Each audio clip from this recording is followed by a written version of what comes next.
Okay, everybody, can we start the final session of the day? We'll try and finish up at about 1:15, and we'll have I'll just kind of have the closing remarks, really, which will only take another few minutes. So we'll try and finish as promptly as we can. Just one little thing. Sister Isabel very kindly brought copies of this publication, Biafran War Diary, by Pauline Dean, a medical missionary of Mary, and there's a box of them over there on the desk, and there's no charge for them, so anybody wants to take a copy or two, you're very welcome, and thank you to Sister Isabel for bringing them. I'm sure everybody will be interested. So this is the final panel, and it's a kind of a combination of different experiences, different connections to the Biafra Nigeria situation. And I'll just introduce the three speakers briefly, and then I'll let each of them speak for sort of 15 minutes or so. And then we'll open the discussion. I called it a round table panel discussion because I want to include everybody in this sort of, which will be the final discussion, I suppose, of the day, of the 2 days. So the first speaker will be Noel Dorr. He's actually, coincidentally, the chair of the governing authority of this university at the moment. But his connection in the context of the conference is that he's formerly of the Department of Foreign Affairs, and he was actually based in Washington during the time of the war. But it would be nice to have somebody to share the kind of to explain maybe some of the government policy during the time to us, and I'm sure there'll be a few questions at the end. Then we'll have Sister Majella McCarron, who's a Sister of Our Lady of Apostles, who was in Nigeria from 1964 to 1994, and she has some relevant thoughts as well, and will tell us about her experiences. And then finally we'll have Dr. Don Colbert, who has been active and been a volunteer and for a number of different voluntary organisations, including Troker Concern, and he's also gone out as an independent volunteer. So since Biafra, really up to the current day, he's still involved in voluntary service abroad and other voluntary organisations. So I'll let him explain a bit more deeply all the different things he's been involved in. So we start off with Dr. Noel Dorr, and let you go. You can, if there's anything else more relevant that I could have said about you, feel free to add it. No. Thanks very much, Fiona. Well, after the moving presentations that I heard today, and I'm sorry I wasn't here yesterday, I feel I'm slightly under false pretenses, sort of peripheral and tangential connections. But Fiona has persuaded me that something I might say or a flavour of what I might give you might be of interest, so I'm going to go ahead. I joined the Department of Foreign Affairs in 1960. I was abroad for much of the 1960s, and I should explain that I'm now retired, long since retired, and I carry no responsibility on my shoulders for the Department of Foreign Affairs, although it's hard to fully disentangle yourself from it. As a kind of, since some of the things I say might not quite fit with the tone of the discussion, I feel as a kind of defensive measure I should make one or two small points that I have had some distant connection. A cousin of mine, Father Declan Dorr, a Holy Ghost priest, was in Biafra. I think he was actually secretary to Bishop Whelan, and he was one of those expelled from Biafra. And he ended up in Ghana. Sadly, he's dead now. And of course, I've had lots, like many Irish people, I've had lots of relatives and cousins and an uncle, and my brother who worked in Nigeria. My brother Donald worked with Pádraig O'Malley here, or lives with Pádraig O'Malley in Dublin. So that's a sort of protective or defensive measure that I say in case anything I say here doesn't quite fit with what you would say. I joined Foreign Affairs in 1960, and I was put into the political section, the United Nations section. At the time, the winds of change were beginning to sweep through Africa, to use Macmillan's words. There was a great anti-colonial wave starting. I think Ghana had already become independent, and Nigeria, if I'm right, became independent in 1960. I think I'm right in that. years ago today. And one of my early tasks as a very junior official, I remember, Ireland decided, most unusually, to open a new embassy, because at the time the department was very parsimonious, and our minister, Frank Aiken, was particularly parsimonious. But we decided that we would open an embassy in Nigeria, in Lagos. And one of my first tasks in this section was taking the Irish Catholic Directory and counting the number of priests, I must say, not rather than nuns, from Ireland who were in Nigeria, as an argument to put into the memorandum for the government to persuade the government that we had a definite connection with Nigeria. And my memory is that the number was about 640 Irish priests. So that went into the memorandum, which went to the Irish government in relation to opening the embassy in Nigeria. And I emphasise that at the time this was something new, a new departure for Ireland. We had no embassy whatever in Africa. In fact, most of what we had was limited to Europe, or even Western Europe and North America. Now, I was abroad for much of the 1960s, and I was abroad particularly during the Biafran War. I was in Washington, as Fiona said. But I can say that I knew and worked as a junior official, of course, that I worked with Frank Aiken through much of the 1960s, because every year, in the autumn of every year, for 3 or 4 or 5 years in a row, when I was in the Washington Embassy, I was sent up to New York to the United Nations for the General Assembly. And Frank Aiken was a great devotee of the United Nations and spent a lot of time every year there. And I sat behind him and walked with him to the UN. And so I think I know his mind and his attitude. And as I joined you this morning, someone was talking about Frank Aiken, and I think my arrival caused a slight laughter. So I'm going to try and give you a view of why I think what his attitude would have been towards the Biafra particularly. First of all, you have to know that he was himself an old revolutionary. He says himself in one of his speeches that he joined the relevant group of volunteers in 1913, and he had been very active in the independence movement here. And he, in the Civil War, I think he was reluctant when we had a civil war after our War of Independence. He was reluctant to get involved in that, but he was involved, and he took the losing side in that civil war.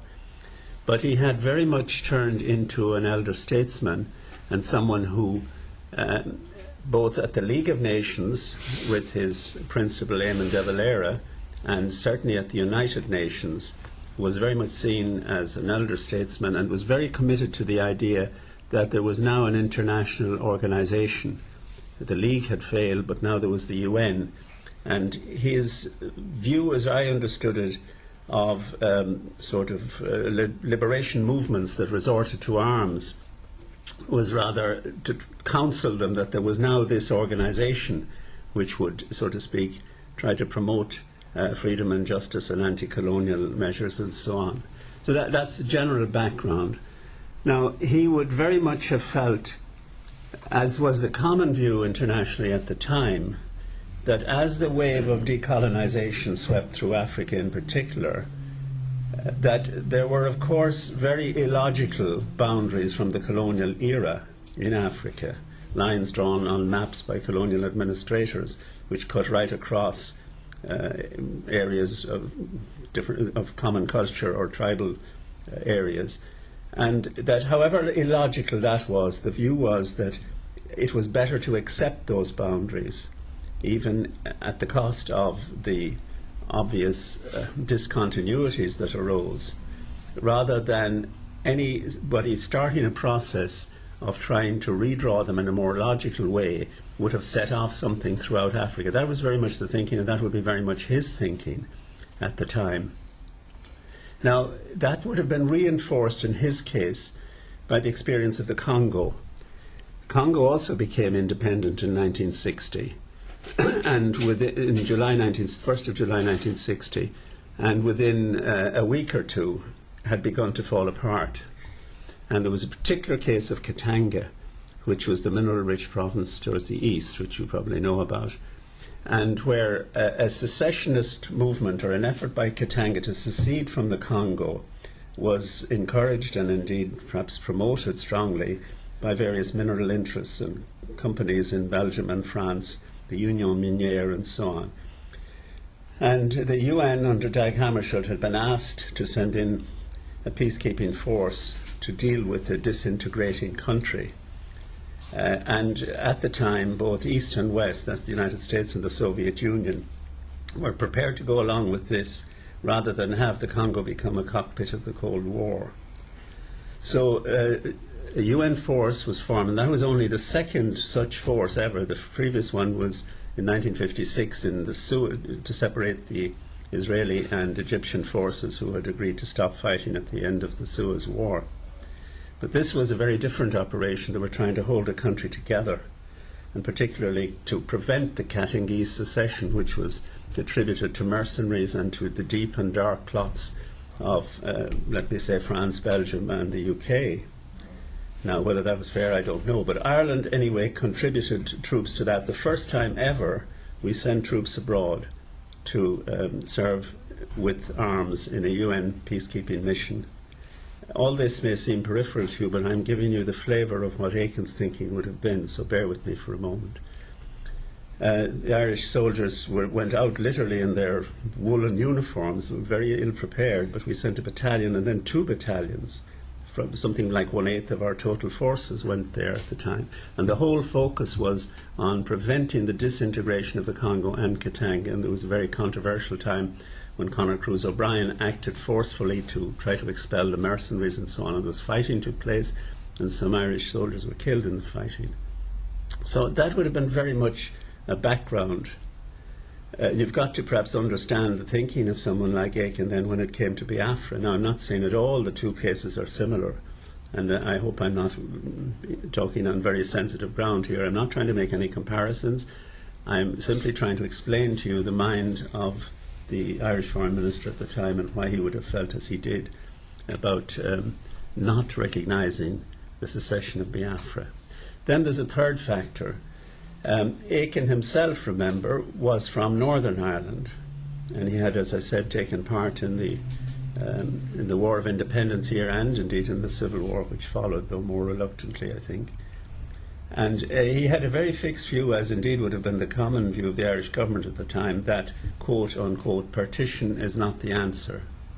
And the idea that when a colony is given independence, that there should be then a possibility for a group within that colony to themselves look for self-determination, and that would continue on, so to speak, self-determination for smaller and smaller groups. The whole idea of partition would have been one that he would very much be against and reject. So that would have seemed another, perhaps, aspect of the Biafran case. And I suppose, I can't be sure of this, and Fiona said she looked at the archives, but I would have a feeling also that there were Irish missionaries scattered in other parts of Nigeria, and there might have been a feeling, rightly or wrongly, that overt support for the Biafran case would have adversely affected the attitude of Nigeria as such to other Irish missionaries or even their safety. So I think all of those would be factors. It was also, I think, I heard it mentioned as I came in rather late this morning, that Aiken was someone who didn't believe that foreign policy was something really to debate in public. He was very much kind of old-style foreign minister or old-style politician who didn't think it would be wise or helpful to have kind of argument and open debate in public. I think that was a failing of his. But I could understand why. I believe he stopped a team going, was it from Ryerker, from one of the television programs here. They stopped in Lagos. Yeah. So anyway, you know about that. So that's the background, I think, and that may explain Aiken's general attitude. Now, I told you that what I was saying was peripheral and anecdotal, so forgive me.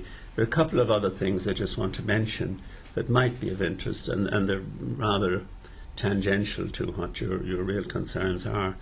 There was an organisation called Mark Press, which I think was an active PR agency used by Biafra to publicise the sad case of starving children and so on.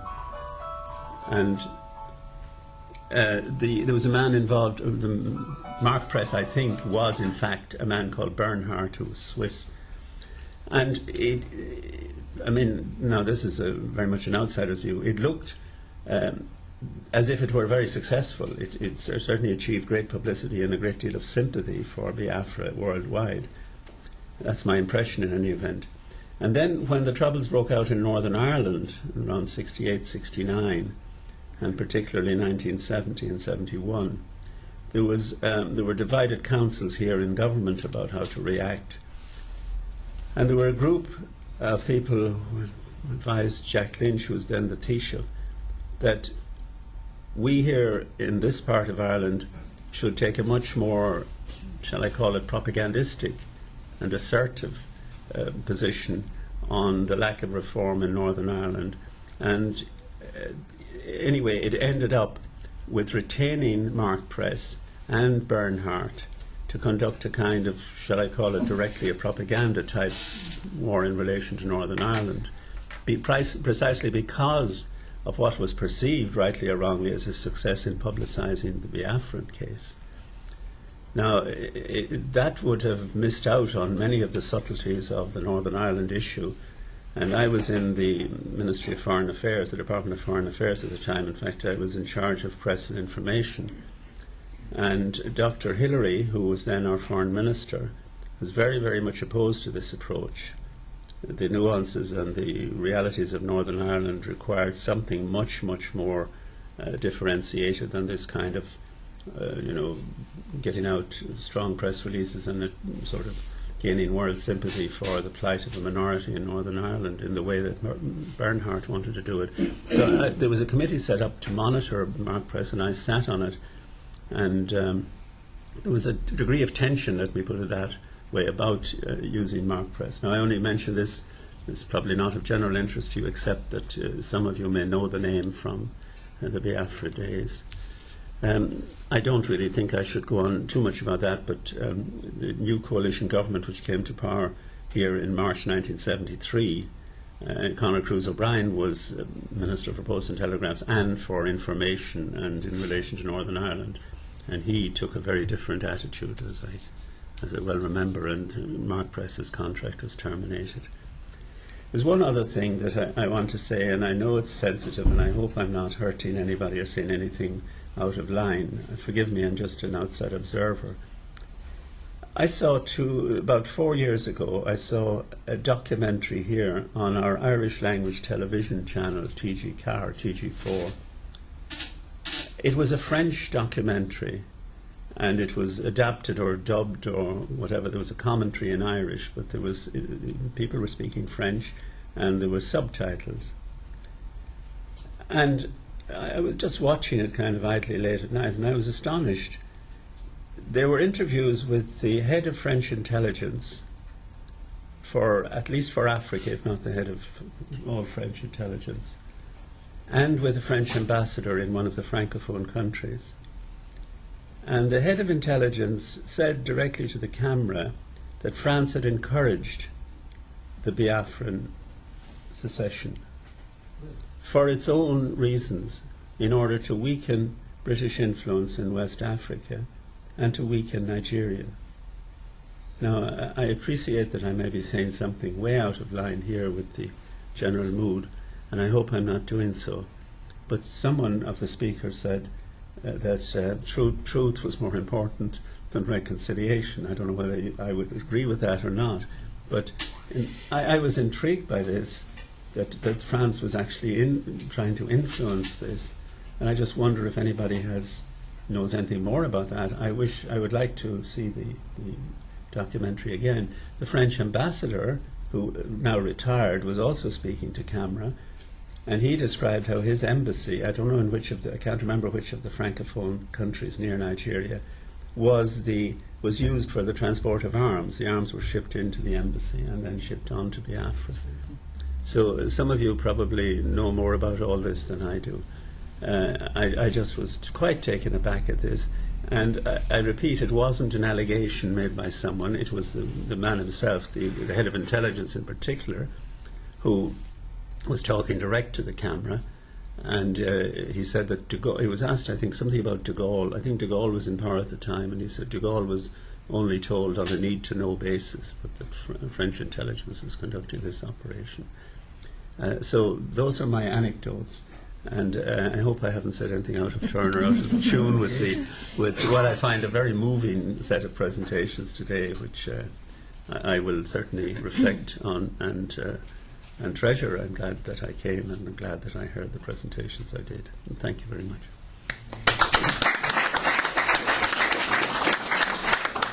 Thank you very much, Noel. Majella, can I ask you now to... Yeah, I suppose I'm very grateful to the seminar because of what it provokes in myself, reflection-wise, and for many of us this is a very long ago story.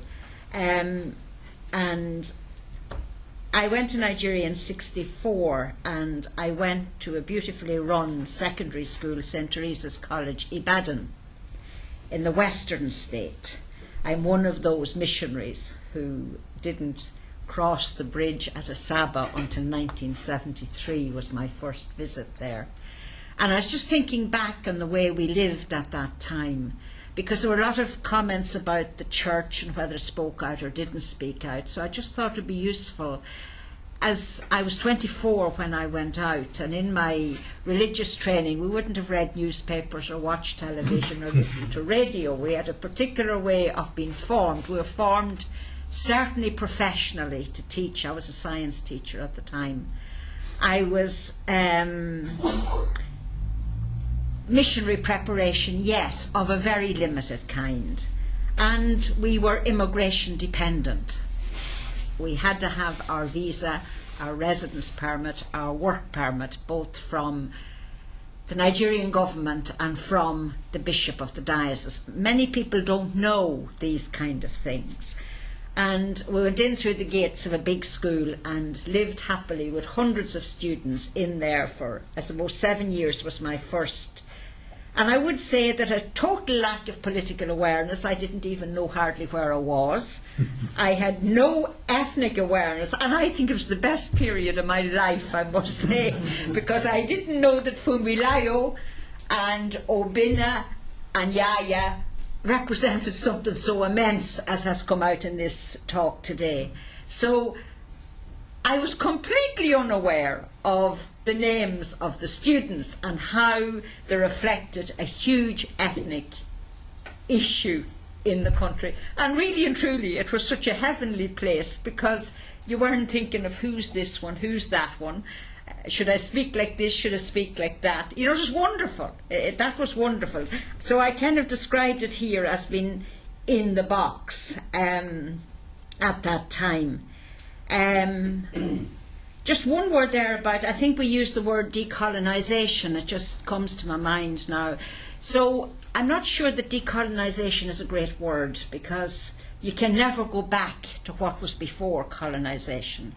And in fact it was what colonisation was that it created a lot of the problems for the future. You only went back so far.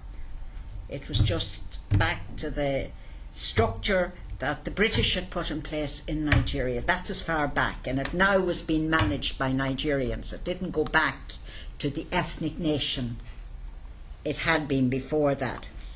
And I have to say, probably the only person in the room that heard the first shots of the coup in 1966, because St. Teresa's College Ibadan backed very closely on the government reservation where Akintola lived. And I do remember the first shots and the confusion. And I suppose the saddest thing was the loss of our girls back to Igbo land, as we would have called it at that time. We had a lovely higher school group of students, and a lot of them were from the east. And that was probably the last time we saw them, and helped them to pack their bags and kept them out of sight until there were lorries going back to the east. And I suppose one of the things that pained me a lot in that was the fact that the fares trebled for the journey back to the east. And I just said, my God, even in pain, the greed of people still takes over. That just offended me. I thought people should have been bringing them back for free instead of piling on the money. Yes, they do here when there's a holiday on, is when they increase the fares here. So that was just a thought from there. Now, I would share something. I'm an alumni of the University of Ibadan. And it shows like how removed we were in the West from the whole story, right? I went on my first leave in 1967, and it had kind of refused to stay in Ireland. I wanted to get back, and I was being told to do my postgraduate diploma in education, and I got this wonderful bright idea: why don't I do it in Ibadan? So I was registered as a student for my postgraduate diploma, did my teaching practice in St. Louis, Ibadan, 67 to 68, and the war was going on over there, totally unaware of it. I was then sent, about in 68, I was sent over to look after a school for a month to Ughelli, right in the Riverine area, which was much closer to the front. But I remember not being a bit afraid, just maybe I'd never seen war, didn't know what war was about. And I do remember the first night seeing these strange things going through the sky, and there were tracer bullets, I was told afterwards, something to do with aircraft. And we had a battalion of federal troops in the primary school across the road, having a rest period from the front. So in my memory, the front is what defined the war. There seemed to be huge spaces between where I was and the front. And the soldiers would tell you that, right, we're going to be moved, but we don't know when, but we'll suddenly disappear from your front garden, so just know that we've been called back to the front. So for us, from where I was standing, the front was a very specific feature of the war, and it always seemed to be quite far away from me. But then I went into different kind of work altogether in 1973. So that was my coming out of the box. I began to work much more in the adult world of Nigeria. And then all these names took on significance. And it was like a ballet dancer. You didn't know where to put your foot. You know, if you had a friend who was Yoruba, you had to be apologising to the friend who was Igbo.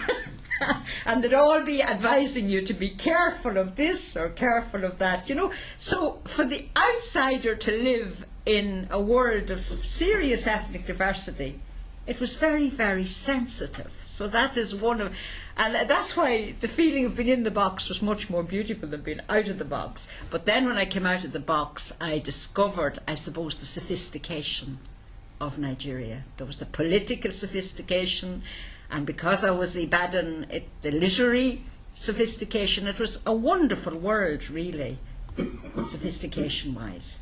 And you grasp that today from the Nigerian lecturers, the Biafran lecturers, whatever they wish to call themselves here. You know, that I just was so privileged. I studied both in Ibadan and in Lagos at different times in my life.